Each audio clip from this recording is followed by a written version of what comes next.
There are some souls that are not born into a place. They are born into this space between places, between one heartbeat and the next, between one world and another, between what has already happened and what is still waiting to become. This is the story of Elara, the Chronos-Weaver, and Kaelen, the Whisperer of Worlds. A love story not written in ink, but in time, light, memory, and the quiet trembling of the universe. Elara was not born for one world. She was born between them. Her existence was a shimmer, a faint echo moving across the endless frequencies of reality. Where others saw days, years, and centuries, Elara saw threads, golden threads, silver threads, threads made of memory, threads made of choice, threads made of almosts, maybes, and nevers. To Elara, time was not a straight line. It was a vast, tangled tapestry, stretching endlessly in every direction. And space was the quiet, boundless dark where that tapestry hung, glowing softly like constellations caught in silk. Her home was the Chronos Nexus, a realm of pure temporal energy. There were no suns there, no moons, no oceans, no soil beneath her feet, only endless luminous currents, streams of past, present, and future flowing around her like rivers of starlight. In the Nexus, Elara practiced her ancient craft. She mended frayed timelines. She gently nudged probabilities back into balance. She observed the endless dance of cause and effect. A falling star, a forgotten promise, a door left open, a breath held too long, a word never spoken. All of them mattered. All of them became threads. And Elara protected them. She watched over countless realities, making sure one small tear did not become an unraveling. She was careful, patient, precise, and terribly, quietly alone. Because to see everything is not the same as being seen, and to touch every timeline is not the same as being touched. In the infinite glow of the Chronos Nexus, surrounded by the music of 1,000 realities, Elara carried a loneliness so specific it felt almost like a name. A loneliness shaped like someone she had never met. It began subtly, a resonance, a faint harmonic hum against the background static of countless worlds. At first, Elara almost ignored it. She was repairing a minor tear in a timeline where the dinosaurs had never died out. In that reality, enormous feathered creatures moved beneath violet skies, and intelligent cities of stone and moss rose from ancient jungles. A meteor, bright and catastrophic, had drifted slightly off its intended path. Only a few inches. But a few inches, in the language of time, could become an extinction. Elara reached into the glowing threads and adjusted the trajectory with the gentleness of someone moving a sleeping child. The timeline settled, the tapestry healed, and then the hum returned. Stronger this time, not loud, not dangerous, but present. A pulse, a listening, a soul pressing gently against the far side of existence. Elara stilled. It was not a threat. It was not a tear. It was not a mistake. It was someone. Through the intricate threads of space-time, she followed the resonance. Past a world where oceans floated in the sky, past a future city sleeping beneath 3 alien suns, past a forgotten epoch where gardens bloomed in the ruins of stars. And there, beyond a veil of vibrant, impossible color, she perceived him. Kaelen. Kaelen lived in a dimension unlike any Elara had ever observed. His world was alive with color, not gentle color, not still color, but color that moved, breathed, and sang. The skies shifted like spilled paint on water. The clouds flickered with emotion. The rivers flowed with iridescent liquid light. And thoughts. Thoughts were visible there. They appeared in the air as delicate whispers, soft ribbons of feeling and memory that curled around people before dissolving into the atmosphere. Kaelen was a whisperer of worlds, a rare being. He could not travel across dimensions. He could not open doors between realities. He could not step into the nexus or touch the woven threads of time. But he could listen. He could sense the vibrations of other worlds the way a musician senses a note before it is played. He heard sorrow from distant realities. He heard joy rising from timelines that had not yet happened. He heard civilizations being born. He heard stars dying. He heard the universe breathing in its sleep. Elara found herself drawn to his frequency. At first, she told herself it was curiosity, nothing more. A Chronos-Weaver was allowed to observe. Observation was not interference. Observation was safe. So she began to weave, not to mend, not to correct, but to create. A thread so fine, so delicate it was almost invisible. A thread of connection. A thread that allowed her to observe him more closely. She saw him sitting beside a river made of liquid light. His silver hair caught the glow and scattered it into small stars. His eyes were closed. His hands rested loosely in his lap, and all around him, the living colors of his world rose and fell with his breathing. He was listening, not with his ears alone, but with every part of himself, to the river, to the wind, to the hidden music inside all things. And somewhere in that vast intake, somewhere between one breath and the next, he heard her. Elara's first direct contact with Kaelen was an accident. She had been watching him during a rare moment of sadness. In Kaelen's world, beauty was temporary. A flower might bloom for only 1 hour, glowing with colors no language could hold. A crystal tower might sing at sunset, then fall silent forever. A thought, once whispered into the air, could become visible for a moment, then vanish. Kaelen sat beside the river of light, his face calm but his heart aching. He was grieving the transient nature of beauty, the way everything precious seemed destined to pass through open hands. Elara felt it. His melancholy moved through the connection like a cold wind through a thin curtain, and before she could stop herself, before duty could rise inside her, a wisp of comfort escaped her. A small pulse of warmth from the Chronos nexus, pure, unplanned, unfiltered. It drifted through the veil she had woven between them. Kaelen gasped. His eyes opened. The colors around him flared bright violet, then gold, then white. He turned sharply, searching the air. Who's there? His voice reached Elara through the shimmering membrane of their dimensional divide, and when she heard it, really heard it, it echoed inside her very being, not as sound, as recognition.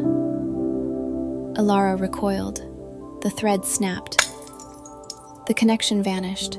The river disappeared. Kaelen disappeared. The hum was gone. Only the Chronos nexus remained, endless, bright, silent. Elara brought her hands to her chest, though she did not need hands and she did not need breath. She should not have done that. Chronos-Weavers were not allowed to forge personal bonds. They could observe, they could repair, they could protect, but they could not choose one thread above the whole tapestry.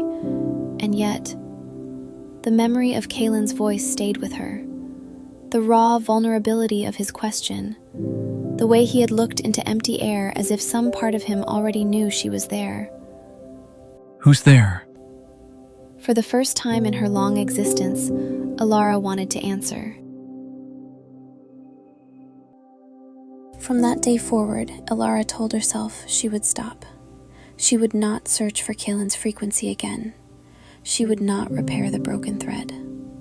She would return to her purpose. The whole, not one. The tapestry, not a single strand. But loneliness has a gravity of its own, and Kaelen's frequency had already become a star inside her darkness. So Elara wove again, carefully, secretly, a stable two-way conduit made of pure temporal energy. It crossed dimensions. It warped distance. It bent time into something soft enough to hold. Through it, Elara could project her essence, not her body, not fully, only her perceptions, her emotions, her warmth, and eventually, her voice. Kaelen, in turn, sent his whispers, his feelings, his music, the strange, beautiful resonance of his dimension. Their first true conversation was almost wordless. Kaelen sat again by the river of light. The air around him trembled, and Elara's presence appeared before him as a faint shimmer, a silhouette made of translucent gold. Not quite a woman, not quite a ghost, something between. Kaelen did not run. He only whispered, I knew you were real. Elara's voice entered the conduit like a star learning how to sing. I did not mean to frighten you. Kaelen smiled. You didn't. The colors around him warmed. Soft peach, rose, lavender. You felt lonely. Elara was silent. Because he was right. And because no one had ever heard her loneliness before. After that, their connection grew, unseen by others, hidden from the elders of the Nexus, hidden from the whisperers of Kaelen's world, a secret bridge across the impossible. Kaelen taught Elara about his dimension. He told her of crystalline cities that chimed gently at dawn, of towers grown from singing minerals, of gardens where flowers turned toward kindness instead of sunlight, of sentient trees whose leaves changed color depending on the memories of those who passed beneath them. He told her about the great hum, the underlying song of his world, always present, always shifting, a music so deep that most beings forgot they could hear it. But Kaelen never forgot. He listened every day. He listened as if listening was a kind of love. And Elara told him of the Chronos Nexus, of timelines braided like rivers, of fragile moments that carried entire futures inside them.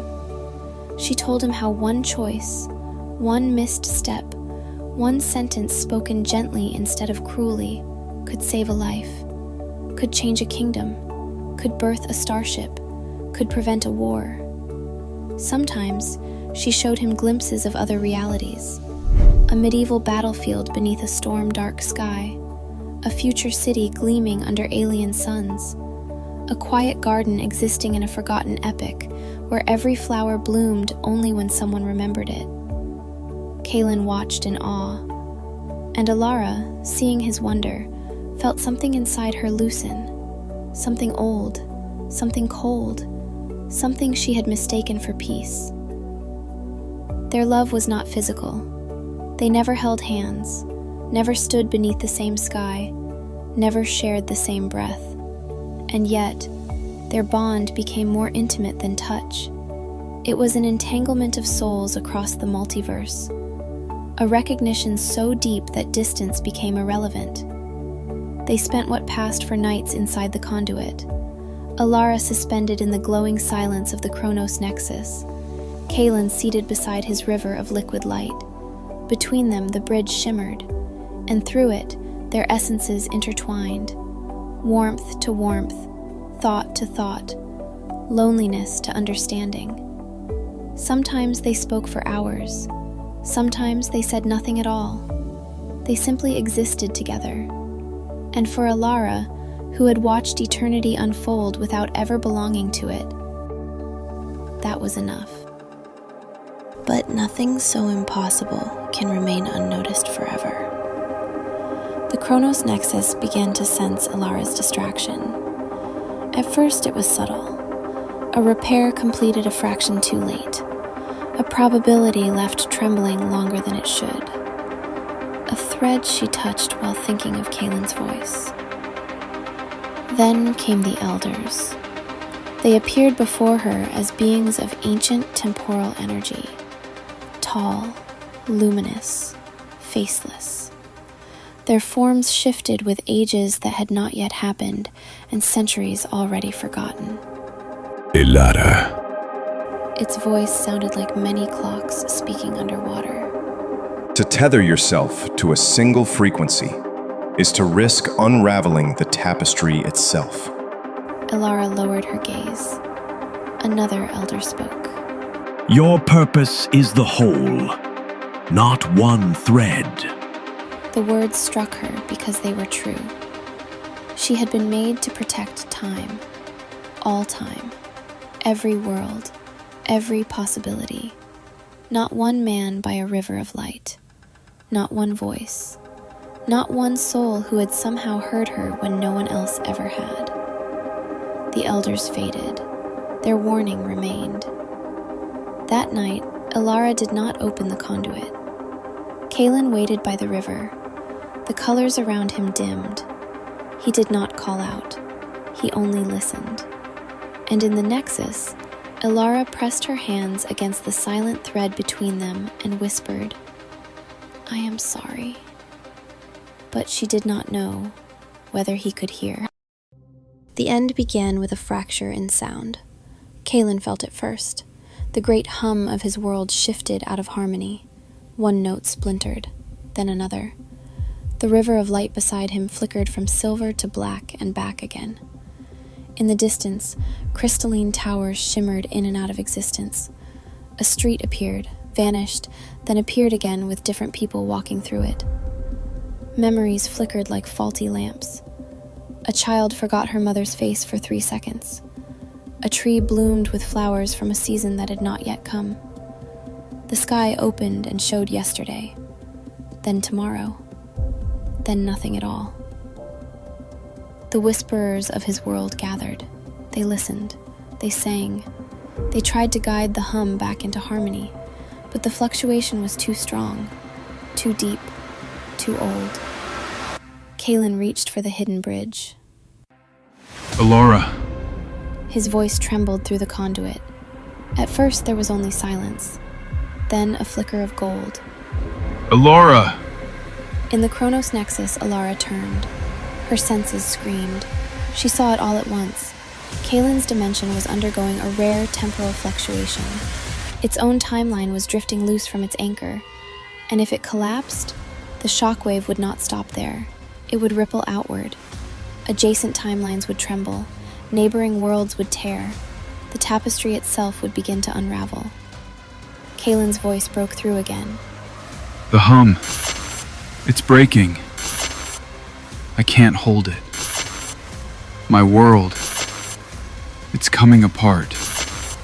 Elara stood in the center of the Chronos Nexus. Around her, infinite threads glowed. Each one a world. Each one a history. Each one carrying lives she would never know, but had always protected. She understood the law. She understood the consequence. If she severed the connection, Kaelen's world might collapse. But the broader tapestry could be preserved. The elders would call it necessary, balanced, merciful even. One thread lost to save the whole. But Kaelen was not one thread, not to her. He was the voice that had found her in eternity, the listener who had heard her silence, the soul who had made the infinite feel intimate. Elara closed her eyes, and for one timeless moment, she was no longer only a Chronos-Weaver. She was a woman choosing love. Without hesitation, Elara began to weave. She reached into the raw, temporal energy of the Nexus. Not a delicate strand this time, not a repair, not a subtle correction.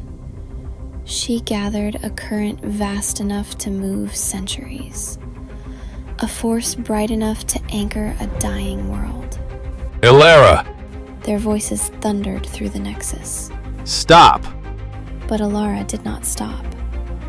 She wove a massive, stabilizing anchor directly into Kaelen's dimension.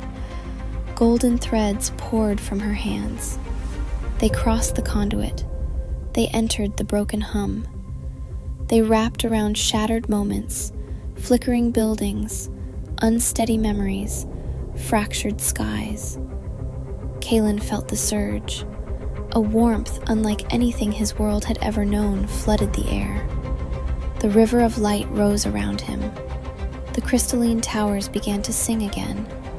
The whisperers turned toward the sky as golden threads stitched their reality back into place. Kaelen understood. Elara. No. But she could barely hear him. Her essence had begun to glow too brightly, then shimmer, then fragment at the edges. The energy drain was tearing her from her own existence. Her physical anchor to the Nexus was dissolving. Still, she wove. Kaelen reached back through the conduit, not with hands, with song. His whispers became music, a song of gratitude, a song of grief, a song of love so pure it gave shape to the golden chaos. Elara followed it. His voice became her guide. His love became the pattern. Together, the Chronos-Weaver and the Whisperer held a world between them, thread by thread, note by note, breath by breath. And then, the hum settled. The last shimmer of instability vanished from Kaelen's sky. The river returned to silver. The towers stood whole. Memories flowed back into the minds that had lost them. Children remembered their mothers. Flowers returned to their seasons. The sky became only sky. Kaelen's world was saved. And in the Chronos Nexus, Elara smiled. Just once. A soft, tired smile filled with every word she would never get to say. The elders watched in silence. Horror, awe, grief. Elara's form flickered. Her hands became light. Her hair became threads. Her voice became a fading warmth inside the conduit. Kaelen felt it, the sudden thinning, the terrible distance. Elara? No answer. Elara, stay with me. The golden silhouette before him began to dissolve. Elara! Her final whisper reached him like the last spark of a dying star. Kaelen, my love, listen for me. Then her form fragmented entirely. She burst into countless particles of pure temporal light. Gold, silver, violet, white. They scattered through the Nexus, through the conduit, through time, through space, through worlds she had saved and worlds she had never touched. And then, silence. Kaelen stood by the glowing river. His world lived around him, whole, breathing, singing. but the bridge between them had gone quiet. The conduit, once warm and vibrant, was empty. Only a lingering resonance remained, a ghost of her touch, a memory of gold. His world was saved, but the woman who saved it was gone. Or so he thought. Centuries passed. Worlds changed. Stars burned down to quiet embers. Civilizations rose from dust and longing. The Chronos nexus continued to shimmer beyond time.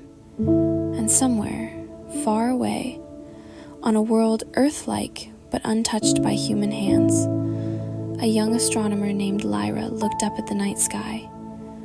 Her world had oceans, forests, clouds, quiet mountains, moons that pulled silver tides across sleeping shores. She was human in shape, young, curious, restless, and all her life she had heard something no one else could hear, a faint hum in the darkness. Not sound, not exactly, more like a memory pressed into the bones of the universe. At night, while others slept, Lyra built instruments, more sensitive lenses, more delicate receivers, crystals tuned to frequencies beyond ordinary hearing. She searched for the hum in radio waves. Nothing. In gravitational ripples. Nothing. In magnetic fields. Nothing. Still, she knew it was real. A song from the stars. A signal. A calling. One night, beneath a sky heavy with constellations, Lyra climbed to the roof of her observatory. The air was cold. The world was quiet. Her instruments hummed softly behind her. And then, there it was, clearer than ever before, a vibration so familiar that tears filled her eyes before she understood why. Lyra looked up. The stars blurred. Her hand lifted as if reaching for something just beyond the veil. And in her mind, a whisper bloomed, clear as a bell, ethereal as moonlight. Kaelen. I found you.